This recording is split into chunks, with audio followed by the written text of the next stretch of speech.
Thought I'd do a quick update where I'm at. So I pulled a lot of the guards off. So all these covers. I mean, these have been partially cleaned. But underneath all the covers and the main casting, it's kind of like this. So I feel it's probably the preservative spray that they put on from the manufacturer, and it just didn't get cleaned off, and over time stuff is stuck to it. So basically this whole thing here did look like that. So did all of this. So I spent a lot of time cleaning this hydraulic pump. This was really, really bad around here. And the actual cover was almost blocked. So the shroud on this was kind of like restricting the flow. So that took a lot of cleaning. All this took a lot of cleaning. All around here. So this looks really clean now. I should have taken a video before. Basically what that looks like. All of this looked the same. So the main reason of doing this is I obviously want it clean, and the cleaner is the easier it is to work on, and the less likely I'm going to get any debris in the hydraulics. But these lines do need replacing, like the cases just break away. So I did pull these shorter lines to measure up what they are. So first glance I thought they were JIC, and then it turns out that thread is actually a BSB thread. So it's actually a JIS, which is really uncommon in North America. So those are going to be fairly expensive, but they need replacing. I was looking how the hydraulic changer works. So this hydraulic motor is what rotates the carousel. There's a locating pin in there, that's what locks it in place.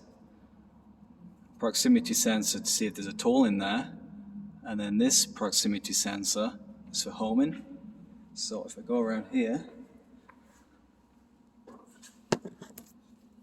position 1 has this little block on there, so that tells it when it's homed at position 1.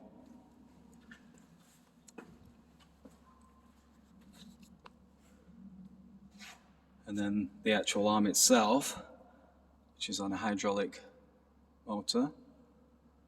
Then a hydraulic ram there is what pushes this down. And then there's this hydraulic connection here, which pushes this assembly out to grab the tool. So this will come down, eject, grab the tool, and then drop down to pull it out. Then swing over and put the tool in there. And then the hydraulics for the drawbar. So this ram just pushes it down to release it. That's the hydraulic lines for that. And then this here is for the gearbox. So this is in the neutral position. And if you put it up, it puts into gear 1, and then down into the second gear, and then back in the middle is neutral. So if I spin this, the spindle, it doesn't actually spin the spindle motor. And the spindle motor in this thing is absolutely huge. So I need to clean the fan up on there.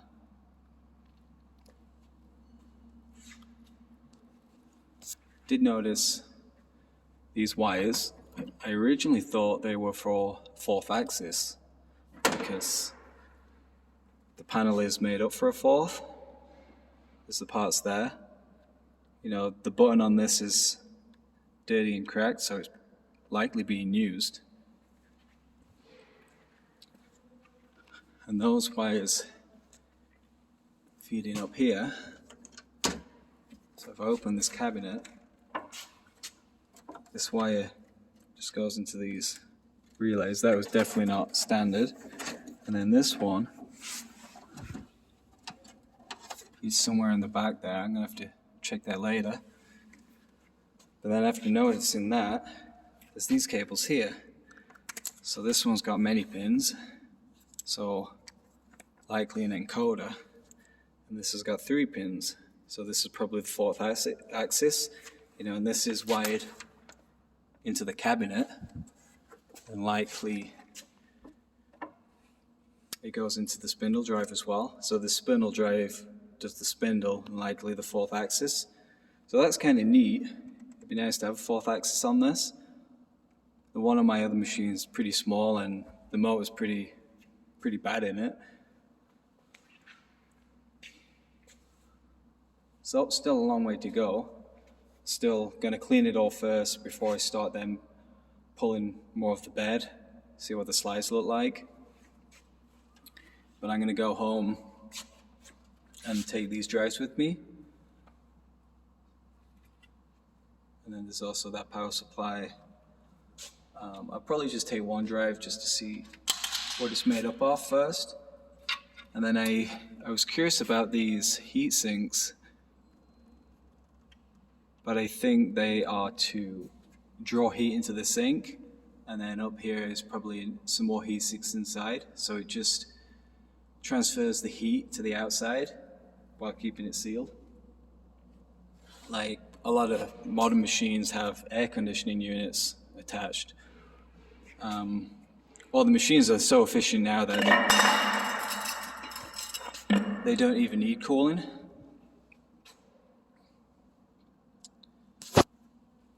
But I'm definitely thinking in the future I'm hoping the drives are going to stay good, and I might be able to work out how the drives work and potentially update the actual control but keep the drive system.